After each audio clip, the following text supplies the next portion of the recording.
on arrive sur l'avenir. On va commencer donc cette deuxième partie de table ronde sur l'avenir. Donc là, on parle du décret tertiaire. Voilà, il n'y a pas toutes les têtes, mais il manque donc il y a Émilie. Peut-être on peut parler. Donc on va parler tertiaire, mais peut-être Émilie, on va vous donner la parole maintenant pour expliquer. Qu'est-ce que le projet Sereine? Parce que tout le monde derrière les caméras ne savent pas ce que c'est forcément. Alors, Sereine est un projet du programme Profil qui réunit les professionnels. Donc, il y a 16 organisations professionnelles qui sont réunies autour de la table, ainsi que les pouvoirs publics. C'est un programme qui a commencé en 2018, qui est financé par les C2E, Certificats d'économie d'énergie, donc avec des financeurs privés qui aident à proposer des solutions pour faciliter la rénovation énergétique et voilà, pour la massifier. Donc, ce programme est désormais reconduit pour 3 nouvelles années, donc jusqu'à fin 2024. Et dans ce cadre-là, Sereine a également été reconduit. Sereine, le concept, c'est de proposer une mesure de la performance réelle d'un bâtiment, d'une maison individuelle aujourd'hui et d'un bâtiment de logement collectif dans 3 ans, à réception. Donc, l'idée, c'est d'avoir une mesure objective qui ne prend pas en compte l'occupation, puisqu'on est sur une mesure qui se fait en inoccupation, et qui porte sur 2 volets. L'aspect enveloppe, d'abord. Donc, c'est vraiment une mesure sur les mêmes principes que le test de perméabilité à l'air, où c'est pareil, toutes les issues sont obturées, etc., avec une mise en chauffe de la maison qui permet d'avoir le modèle thermique de la maison. Et on a aussi l'aspect système, où chaque système qui a été implanté dans la maison est évalué de manière qualitative. Donc, il n'y a pas de mesure, mais c'est vraiment une évaluation qualitative des systèmes qui sont posés. Et on aboutit à un rapport qui permet de donner donc, la performance réelle du bâtiment, neuf ou rénové.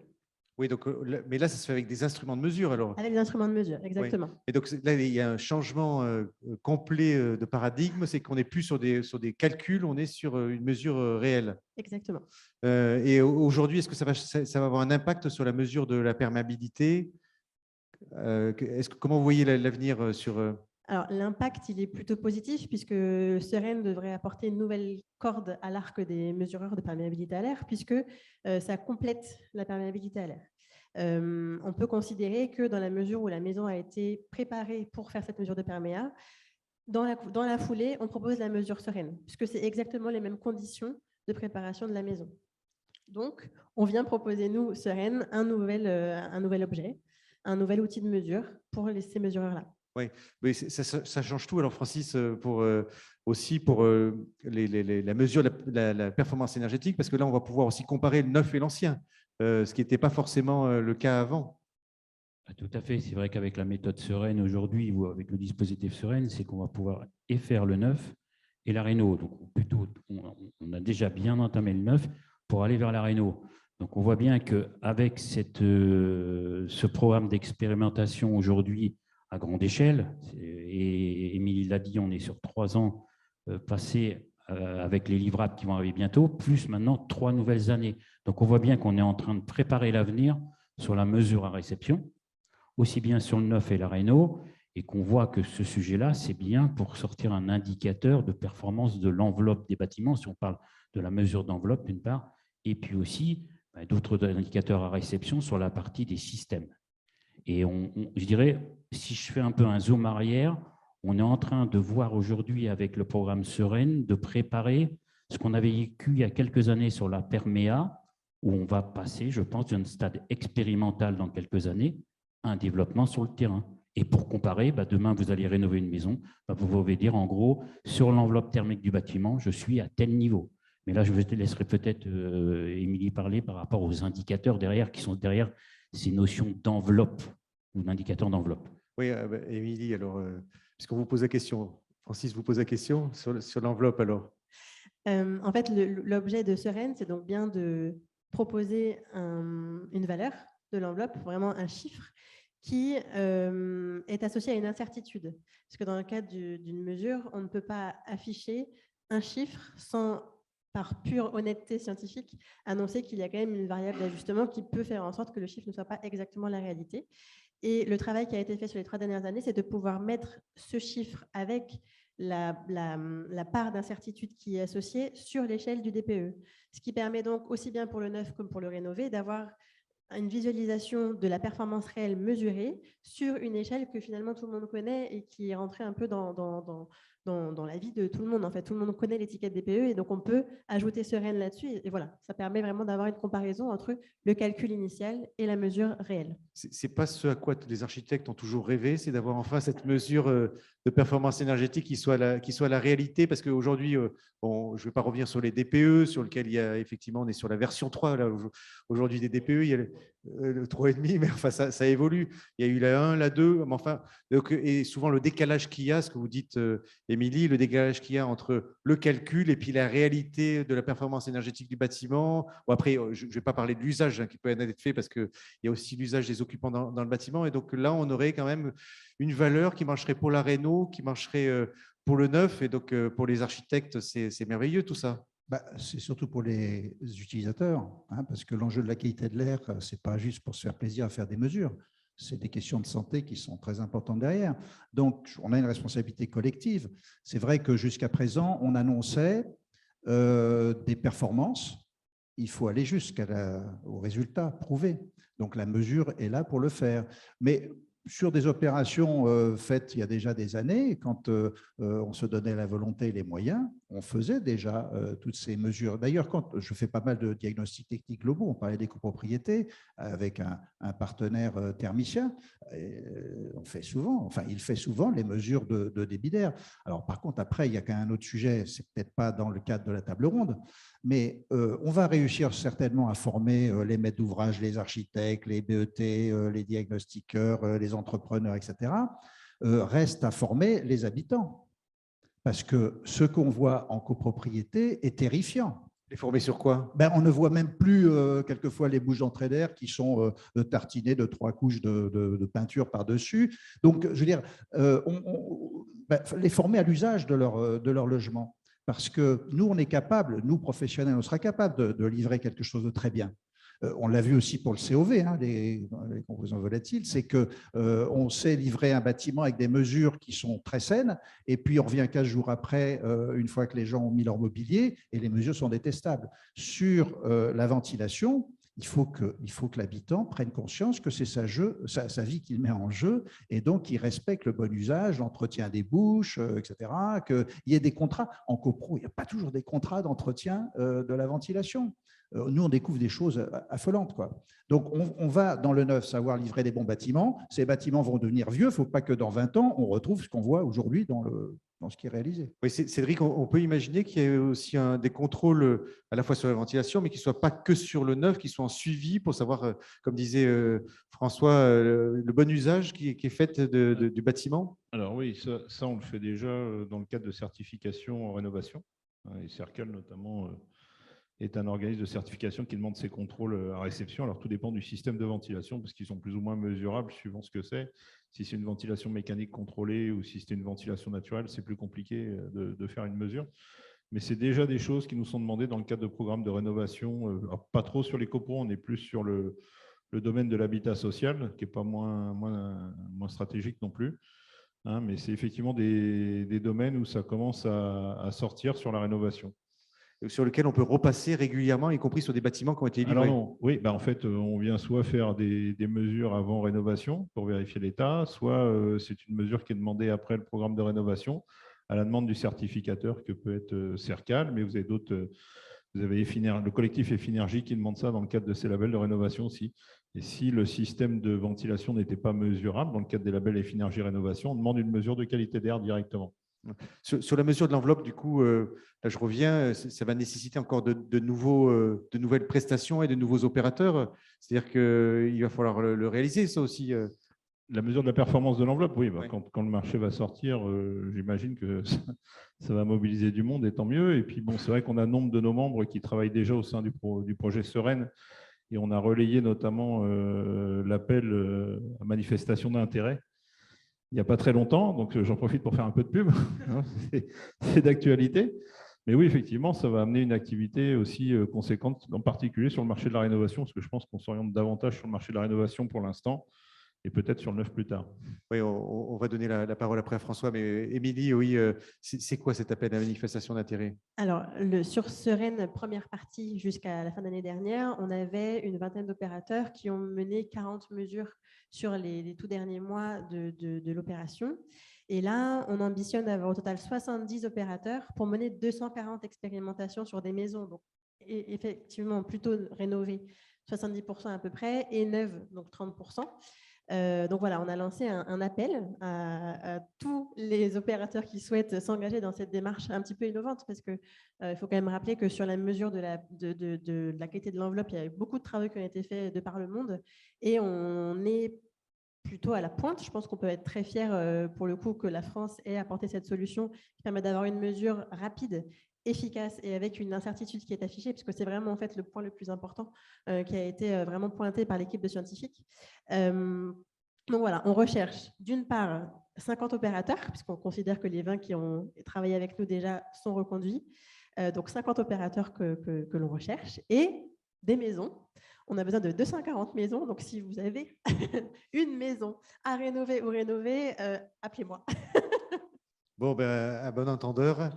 Il y a des questions là qui sont peut-être pour Francis. François, après, je vais te donner la parole aussi. Hein.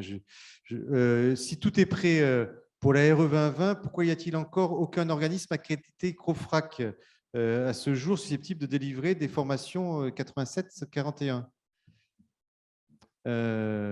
En fait, c'est en cours. Il y a des organismes de formation qui ont déjà déposé des dossiers et les validations sont en cours, donc ça devrait arriver d'une semaine à l'autre. C'est en cours. Voilà. Je ne peux pas vous en dire plus pour l'instant, mais ça va arriver. Bon, donc dans quelques jours.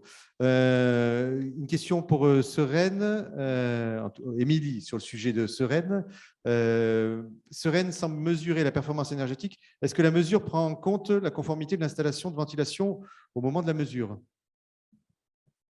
Je pense que Francis complétera ma question, mais donc dans la mesure de la performance, c'est vraiment une mesure de la perméabilité à l'air de la maison et donc établir le modèle thermique de la maison, comment elle réagit à une surtempérature.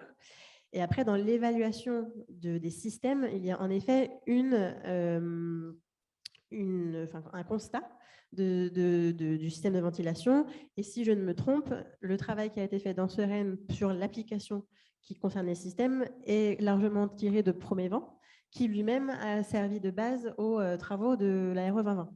Oui, en fait, pour tout vous dire, et par rapport aux travaux qui ont été faits avec l'AQC, donc Sereine, en fait, l'outil Sereine, ce qu'on appelle l'outil Sereine système, embarque au sein de l'audit qui est fait sur les systèmes de chauffage chaud, la partie ventilation, et dans la partie ventilation, c'est le protocole Promovent qui a été aussi embarqué. Donc ce Promovent fait partie de il y a une note, je crois, derrière qui est affichée sur la partie de l'outil système, et donc on embarque bien la partie ventilation Promovent. Tout à fait. François, là on parlait des usages, là je reviens aussi à l'architecte, l'usage dans le bâtiment. On voit que on fait des gros progrès sur la mesure, on est en capacité à mieux simuler la réponse énergétique du bâtiment, mais on parlait de l'usager. Il faut que l'usager, on voit aussi avec les coûts d'énergie, il faut que l'usager diminue. On a beau avoir un bâtiment performant, si on continue à chauffer dans les logements à 22 degrés ou 23 degrés, finalement tout ça, ça ne sert pas à grand-chose. Donc, est-ce qu'il n'y a pas aussi des habitudes et une éducation à avoir pour les habitants ? Si, c'est évident. Ce qu'on rencontre dans la vraie vie quand on fait ces diagnostics techniques globaux, quand on intervient sur les copropriétés, ça vient d'être dit, et en termes de niveau de température, on est très loin des 18 degrés jour, la journée, des calculs, des moteurs de calcul thermiques. Donc, voilà, nous, quand on livre des bâtiments neufs, on explique à notre client ou aux habitants, quand on les connaît, que dans un calcul nominal, comme on achète une voiture, elle est affichée 5 litres, on sait très bien qu'on peut consommer 7 litres si on se conduit mal. Eh bien, on leur dit, c'est ça pareil pour votre logement. Voilà, il est affiché à tel niveau de performance, mais vous avez maintenant votre part à jouer. Et ça, alors après, nous, on ne revient pas. Après, c'est le bailleur qui va faire ça pour ses locataires.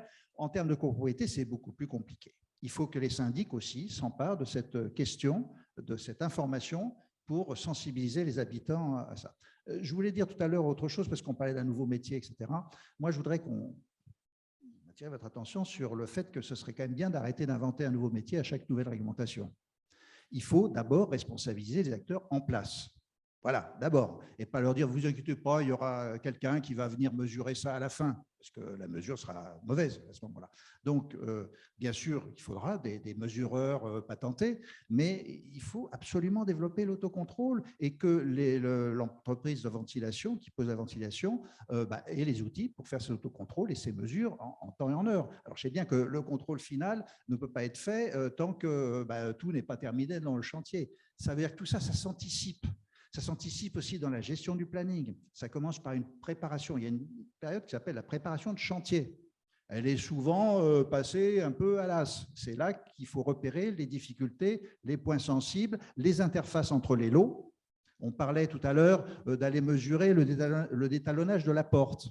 Alors, non, je pense que c'est trouver l'entreprise, comme ça a été dit, qui va faire tout ça, ou alors on révolutionne tous les corps d'État et leurs pratiques en France. Je ne pense pas que la CAPEB ou la FFB soient prêtes à faire cette grande mutation. Donc, il faudra bien simplement que le menuisier respecte le détalonnage de temps, que le lot ventilation respecte telle chose, que le lot maçonnerie ou étanchéité à l'air, ce qui nous renvoie d'ailleurs au système constructif, il y en a qui sont plus ou moins propices à avoir une bonne étanchéité à l'air, d'autres moins. Mais je ne pense pas qu'on puisse imaginer, sauf quand on est entreprise générale, qu'on va modifier le périmètre des corps d'État en leur demandant de faire un petit peu de tout. Donc, par contre, dans une période de préparation de chantier, on peut attirer l'attention de chacun et tout au long du chantier sur le bon respect de leurs exigences propres. Il faut que tout le monde s'empare de ce sujet. Cédric Ouais, pour rebondir sur le propos, en fait, quand je parlais de la responsabilité de ces lots, c'est la condition pour qu'ils puissent faire les contrôles réglementaires à réception tout en étant l'installateur. C'est la condition. Après, on n'oblige pas un plombier à s'occuper du détalonnage, etc. Ça, il n'y a pas de débat. C'est simplement que s'il veut pouvoir avoir une qualification de Calibat 8741 comme une tierce partie indépendante, la condition, c'est qu'il ait la responsabilité. Alors, ça peut être en sous-traitance, je ne sais pas, ça, après, ils verront. Ce n'est pas moi, hein, c'est le législateur et c'est ce qui est écrit dans le texte de loi. Et il faut qu'il ait la responsabilité de la totalité de la ventilation pour pouvoir faire les autocontrôles, pour pouvoir faire les contrôles à réception. Voilà. Si ce n'est pas le cas, il devra faire appel à un mesureur tierce partie pour faire ces contrôles-là. Enfin, lui ou le maître d'ouvrage, peu importe. Voilà, mais il faut que tout le monde effectivement s'empare de ce sujet. On a un petit quiz, Benjamin. Allez, on va faire un petit quiz pour savoir si vous avez bien suivi cette table ronde. Et le public à distance va pouvoir suivre, ils ont répondre bien entendu. On va voir les réponses du public à distance. Alors, il y a 3 questions. La RE 2020 impose le contrôle. Vous voyez, ça c'est les questions qui vont être posées pour le public à distance. Impose le contrôle du système de ventilation à réception des travaux des bâtiments résidentiels. Vrai ou faux? Alors, on vous laisse répondre, vous qui êtes derrière vos ordinateurs. Deuxième question, le contrôle de l'étanchéité. Émilie ne donnait pas la réponse. Hein, le contrôle de l'étanchéité des réseaux aéroliques fait partie des tests obligatoires des systèmes de ventilation dans le cadre de la RE 2020. Vrai ou faux? Je pense que là, tout le monde a compris et sait répondre, y compris dans la salle. Lorsque la mesure de perméabilité des logements est réalisée par échantillonnage, les mesures obtenues sont pénalisées par un coefficient de 1,2, 1,4, 1,6. Ah ben on en a parlé ça aussi. Alors, là, je serais presque répondre à tout.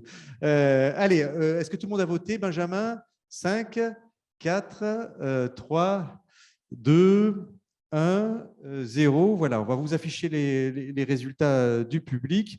Alors, et puis avec les réponses, la RE 2020 impose un contrôle des systèmes de ventilation en réception de travaux des bâtiments résidentiels. Il y en a un qui peut commenter. C'est bien vrai, hein, Francis? Oui, là, c'est vrai. Il n'y a pas de discussion possible. Là, c'est vrai. Voilà. Deuxième question. Ah oui, alors là, c'est plus le contrôle de l'étanchéité des réseaux aéroliques fait partie du test obligatoire des systèmes de ventilation dans le cadre de la RE 20. Vrai, faux, il y a faux 57%. Oui, mais je pense que peut-être Cédric va compléter, mais c'est peut-être bien d'expliquer c'est quoi la différence. Alors, je pense que Thibaut, tout à l'heure, fera un zoom là-dessus parce qu'il va rentrer dans la précision du protocole. Mais je pense qu'il faudrait peut-être préciser aux personnes qui sont effectivement en ligne et présentes ici la différence en fait entre un contrôle de l'étanchéité des réseaux aéroliques et est-ce que Promovant RE 2020 embarque le contrôle de l'étanchéité des réseaux aéroliques? Il faudrait peut-être expliquer. Parce que vu le résultat, on peut se poser ces questions. Sans couper leur... Est-ce que Thibaut, vous allez en parler D'accord, ok. Donc, vous allez en parler. Allez, on va laisser la réponse à Thibaut tout à l'heure. Alors, vous allez répondre. Et la dernière question qui était lorsque la mesure de perméabilité de logement est réalisée par échantillonnage, les mesures obtenues sont pénalisées par un coefficient 1, 2. C'était bien ça, Francis? Très bien. Voilà. Je crois qu'on a à peu près fait le tour. Bravo au public, bravo aux conférenciers. On peut les applaudir.